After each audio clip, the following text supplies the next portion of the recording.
Marina संदेश live. प्रदेश के जनपद मऊ के नगर पालिका परिषद मऊ में नगर पालिका के परिसर में आप देख सकते हैं कि सामने नगर पालिका के पूर्व चेयरमैन अरशद जमाल साहब, जिनके ऊपर अभी विगत 2 दिनों पहले इनके ऊपर, इनकी पत्नी के ऊपर, यानी कह सकते हैं कि नगर के 2 पूर्व चेयरमैन के ऊपर मुकदमा हो गया था। उसी संबंध में पत्रक देने के लिए आए थे और कारण जानना चाह रहे हैं किस कारण से मुकदमा हुआ है। जो स्थिति आप देख रहे हैं नगर पालिका की है।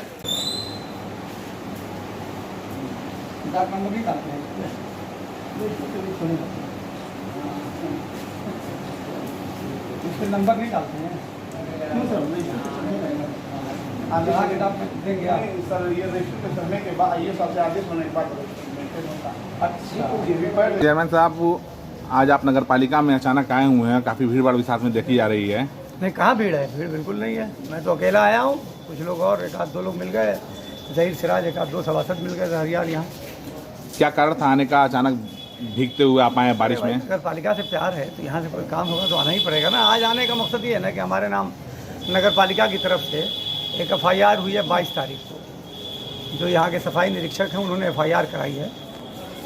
तो अब जाहिर सी बात है कि उसी FIR को क्यों कराया गया ये जानने के लिए मैंने एक यहाँ पत्रक दिया है और यहाँ रिसीव करा दिया है। एक पत्रक चेयरमैन साहब के नाम है और एक पत्रक जो जिनकी तरफ से FIR हुई है उनके नाम से है, नरेंद्र जी जो सफाई निरीक्षक हैं।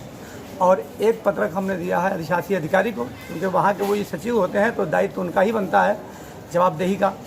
तीनों लोगों के नाम पत्रक दिया और ये पत्रक, ये देखिए नरेंद्र कुमार जी के नाम ये पत्रक दिया हमने। पत्रक में मुख्य क्या लिखा हुआ है थोड़ा सा आप बता दें। ये अध्यक्ष जी के नाम है और ये पत्रक जो है अभी जिलाधिकारी जी को देना है, जाएंगे अभी देंगे उनको भी हम। असली बात यही हम कहना चाह रहे थे कि DM के आर्डर पर साइना अरशद जमाल और अरशद जमाल के खिलाफ ये मुकदमा दर्ज हुआ है और नगर पालिका में आप जानते हैं कि आपका यहाँ आना और यहाँ से कुछ वापस नहीं मुकदमा होना है। क्या ये समझा जाए कि पूरी तरीके से सियासी गेम है? नहीं, मैं तो सिर्फ यही जानना चाहता हूँ ना कि अगर जिलाधिकारी महोदय का कोई निर्देश हो, जैसे मुकदमा जो कायम किया गया, आप उसको देखिए कि जो मुकदमे में जो तहरीर दी गई है, ये तहरीर है, आप इस तहरीर को पढ़िए। इस तहरीर में ये लिखा गया है कि आपको निर्देशित किया गया था कि इरशाद अहमद मरहूम के जनाजे में जो लोग भी शरीक हुए हैं तो शरीक होने वालों के नाम और पता की लिस्ट दीजिए। तो इन्होंने लिखा है नगर पालिका ने, और नगर पालिका की तरफ से ये FIR है, उसके सफाई निरीक्षक की तरफ से FIR है। किसके आदेश से FIR ये मैंने नहीं जानता इस बात को, लेकिन इसमें जो बात लिखी हुई है कि हमसे लिस्ट मांगी गई थी, तो हमको किसने निर्देश दिया, मैं वही कॉपी जानना चाहता हूँ कि अगर हमको किसी ने निर्देशित किया हो, चाहे नगर पालिका ने किया हो, तो हम उन निर्देश का भी पालन करने को तैयार हैं। चेयरमैन साहब का निर्देश हो तो भी पालन करने को तैयार हैं। अधिशासी अधिकारी का हो, सफाई निरीक्षक का हो, किसी का भी निर्देश हो, उसके अनुपालन के लिए हम तैयार हैं। और अगर कोई निर्देश हुआ हो, हमने उसका अनुपालन न किया हो, तो हमको जेल भेजिए, चाहे फांसी भी लटका दीजिए, हम आपत्ति नहीं करेंगे। मगर नाकर्दा गुनाहों की आप सज़ा हमको क्यों देंगे? जिस काम को करने के लिए हमसे कहा ही नहीं गया है और आप वो आरोप लगा रहे हैं कि आपसे ये काम कहा गया और आपने नहीं किया। तो अगर कोई आदेश किसी का भी अधिकारी का हो, अगर DM साहब का कोई आदेश हो तो वो मुझे दिखा दें, और अगर कोई चेयरमैन साहब का आदेश हो तो वो बता दें। तो ये तो जवाबदेही इनको करनी पड़ेगी ना। जैसे आपको मैं एक बात बताऊं कि इन्होंने, ये चेयरमैन साहब की तरफ से एक पत्र मिला है 22 तारीख को मुझे 7:30 बजे। आप देखिए इसको, 22 तारीख को 7:30 बजे शाम को मिला है। इसमें इन्होंने लिखा है चेयरमैन साहब ने कि आपके वार्ड में जो श्रमिक मजदूर जो आए हुए हैं बाहर से, उनकी सूचना उपलब्ध कराने का कष्ट करें। ये देखिए आप, उनका पत्र है ये, और ये हमको मिला है 22 तारीख को शाम में, और उनकी मौत हुई है 19 तारीख को, जिनके बारे में मुकदमा कायम किया गया है। 20 तारीख को 9:30 बजे उनका जनाजा हो चुका है। 9:30 बजे दफ्तर खुलने से पहले ही जनाजा भी हो गया। जनाजे की नमाज तक कोई बात नहीं हुई। शाम को 22 तारीख को शाम को हमें एक पत्र दे रहे हैं। इस पत्र में एक DM साहब का पत्र संलग्न किया गया है। इसमें DM साहब के पत्र में भी कहीं नहीं लिखा हुआ है कि जनाजे में जो लोग मौजूद होंगे उनकी सूची सभासदों को उपलब्ध करानी है। सभासद बहुत सारे यहाँ मौजूद हैं, पूछिए किसी को 22 से पहले मिला हो पत्र। तो मेरा सबसे बड़ा सवाल यह है कि ये पत्र DM साहब ने चेयरमैन साहब को 12 जून को जारी किया और आप हमको उस पत्र को 22 जून को दे रहे हैं। महामारी कोरोना की पूरे देश में फैली हुई है, मऊ में भी उसका संक्रमण दिन पर दिन बढ़ता जा रहा है, और आप DM साहब के इतने महत्वपूर्ण पत्र को, जिसमें उन्होंने कहा हुआ है कि कोई भी इलाज के लिए अगर बाहर से आता है या बाहर जाता है तो उसकी सूचना दें, और सूचना देने वालों में इन्होंने 2 लोगों की बात की है। एक तो सर्विलांस मॉनिटरिंग कमेटी की बात की है और दूसरा जो वार्ड समितियां हैं उनकी भी बात की, निगरानी समिति जो है। तो आप इस पत्र के हवाले से मेरे ऊपर FIR किया गया है। मैं पूछता हूँ, इस पत्र में DM साहब के इस पत्र में कहाँ लिखा हुआ है कि जो लोग भी मरेंगे, मरने वालों के जो अंतिम संस्कार होंगे, अंतिम संस्कार में शामिल होने वाले लोगों की सूची सभासदों को उपलब्ध कराना या निगरानी समिति के अध्यक्षों को? चाहते हैं कि मतलब लापरवाही नगर पालिका की। देखिए, और लापरवाही नहीं, ये घोर अपराध है कि इतनी महत्वपूर्ण चिट्ठी को DM साहब की जो चिट्ठी आई है 12 तारीख को, और उसमें कॉपी की गई अधिशासी अधिकारी को। इसमें सबसे बड़ा अपराधी हमारा EO है यहाँ का, और EO की जिम्मेदारी बनती थी। EO सचिव होता है चेयरमैन का, चेयरमैन को एक एक बात पता नहीं होती है। इसमें सबसे बड़ा जो दायित्व निर्धारण होना चाहिए वो EO का होना चाहिए, क्योंकि EO को भी ये कॉपी मिली है 12 तारीख को। तो EO ने GM साहब के इस आदेश को छुपाकर क्यों रखा, सबसे महत्वपूर्ण सवाल ये है।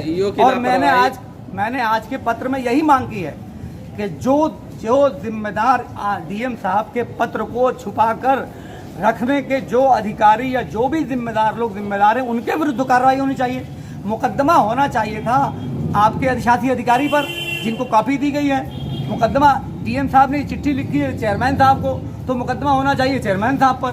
और मुकदमा आप कर रहे हैं जो निगरानी समिति है उसके अध्यक्ष पर, जिसको कुछ पता ही नहीं है। दूसरी एक शिकायत हमें ये भी है कि निगरानी समिति बना दी गई, 2 और सभासद मौजूद हैं पीछे, आप पूछ लीजिए कि आपने निगरानी समिति की कभी नगर पालिका ने बैठक कराई? कभी बैठक नहीं कराई। 6 महीना हो गया नगर पालिका की बैठक कराए जाने के लिए। 2-2, 3-3 मरतबा इन लोगों ने पत्र दिया कि नगर पालिका की बैठक कराई ताकि कोरोना की जो महामारी फैली हुई है, इस महामारी पर हम लोग चर्चा कर रहे हैं और उसके सद्भाव के लिए इंतजाम करें। कोई पूछने वाला नहीं। कल परसों 3 दिन हमारे वहाँ सैंपल टेस्टिंग हुई है एक आदमी के पॉजिटिव आने के बाद। कल की जो मुन्नू चा के इंतकाल के बाद जो टेस्टिंग हुई है, पूरे टेस्टिंग के दौरान में और उसके पहले जो 2 दिन हुई, 3 टेस्टिंग में किसी भी दिन अधिशासी अधिकारी झांकने भी वहाँ नहीं गए। क्या इनकी जिम्मेदारी नहीं बनती? जो किट होती है, PPE किट जो होती है, जिसको पहनकर सैंपलिंग की जाती है, कल से 12 बजे से लेकर, मेरी बात सुन लीजिए पहले, कल 12 बजे से लेकर शाम के 7 बजे तक वो किट वहीं पड़ी रही। वो कितनी खतरनाक चीज़ है आपको मालूम है कि उसी किट, जिस किट को पहनकर सैंपलिंग की गई, वो किट वहीं पर रोड पर पड़ी रही। और हम लोग बार बार फ़ोन करते रहे, डॉक्टर ने भी फ़ोन किया EO को, मगर EO साहब को कोई फिक्र नहीं है। मैं समझता हूं कि सबसे गैर जिम्मेदार अगर कोई नगर पालिका में अधिकारी है तो वो अधिशासी अधिकारी हैं, और उनके खिलाफ कड़ी से कड़ी कार्रवाई होनी चाहिए। आपको निगरानी समिति का अध्यक्ष बनाया गया है, तो अध्यक्ष के नाते आपकी भी तो जिम्मेदारी रही होगी कि आप उसकी सूचना दें, उनको आपको निर्देशित किया जाए या ना किया जाए, लेकिन सूचना देना आपकी भी जिम्मेदारी थी। आप पता कर लीजिए, जैसे ही उनके पॉजिटिव आने की 12 बजे, मैं तो जनाजे में भी उनके नहीं गया। उनके जनाजे में तो चेयरमैन साहब गए थे, चेयरमैन साहब के साथ बहुत सारे सभासद भी गए थे, और उनके और जो सहयोगी हैं सारे लोग जनाजे में थे। मैं तो जनाजे में गया ही नहीं, क्योंकि मैं जनाजे में नहीं जाता आजकल, क्योंकि भीड़ भाड़ जहाँ भी होती है, मैं वहाँ कहीं ऐसी जगह नहीं जाता जहाँ पर ज़्यादा भीड़ भाड़ हो। तो मैं तो जनाजे में गया भी नहीं, चेयरमैन साहब जनाजे में मौजूद थे। लेकिन आप पता करिए कि 9:30 बजे जनाजा हुआ और 12 बजे रिपोर्ट आई है कि इरशाद की रिपोर्ट पॉजिटिव आई है। और 1 बजते सारे डॉक्टरों को मैंने बुलाकर वहाँ जाकर वहाँ सारी बैरिकेडिंग करवाई, नगर पालिका के कर्मचारियों को बुलाया गया, हॉट स्पॉट निर्धारित किया गया, और दूसरे दिन पूरे दिन रह के 57 लोगों की मैंने वहाँ सैंपलिंग कराई। फिर तीसरे दिन 50 लोगों की सैंपलिंग कराई। फिर कल जो है 26 लोगों की सैंपलिंग कराई। तो मैं कब किस मोड़ में गायब हूँ? बस मेरा ये काम नहीं है कि मैं किसी अधिकारी का कान नहीं भरता। जो जिम्मेदारी के पद पे बैठे हुए लोग हैं, जिनकी जिम्मेदारी बनती है, जिनका दायित्व बनता है, वो अपनी जिम्मेदारी निभाने के बजाय जिलाधिकारी का कान भरने का काम करते हैं। DM साहब को जांच करना चाहिए और जांच करने के बाद कोई आदेश देना चाहिए। और मैं नहीं समझता कि DM साहब ने कोई ऐसा आदेश दिया है। अगर कोई ऐसा आदेश दिया तो उसकी कॉपी मुझे उपलब्ध कराई जाए। कान भरने का इशारा किस तरफ है? जो लोग वहाँ उठते बैठते हैं, नगर पालिका के जो सबसे बड़े जिम्मेदार हैं, जाहिर सी बात है कि उन्होंने ही कान भरा होगा। दूसरी किसकी बात करूँ मैं? इन सब पूरे प्रकरण के लिए नहीं, मैं मुझसे पहले कोई नहीं गया है। मैंने जाके वहाँ सारा हॉट स्पॉट निर्धारित करा दिया, सारे लोगों को सचेत करा दिया, वहाँ ब्लीचिंग से लेकर सारी सफाई करा दी।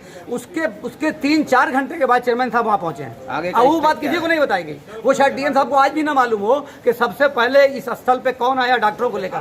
मैं गया था। ये बात तो DM साहब को बताई नहीं होगी, ना DM साहब को आज भी मालूम होगी।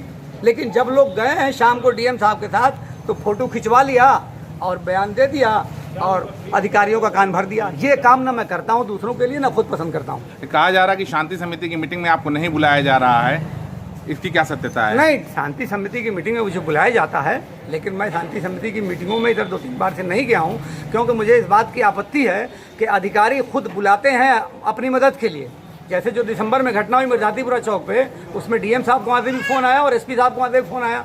मैंने दोनों लोगों के फ़ोन आने के बाद वहाँ घटनास्थल पे गया, ईटा पत्थर चल रहा था, मुझे भी चोट लगी, मैंने उनको रोकने का प्रयास किया और फिर मेरे ऊपर हत्या का, डकैती का, लूट का और हत्या के प्रयास का मेरे ऊपर मुकदमा कर दिया गया। और मीटिंग में जाके मैं मीठी मीठी बातें करूं, डीएम साहब और कप्तान साहब की तारीफ करूं जाके, ये हमसे नहीं होगा। हम वहाँ मीटिंग में जाते हैं इसलिए कि जो प्रशासन की जो कमियां हैं उनको गिनाया जाए।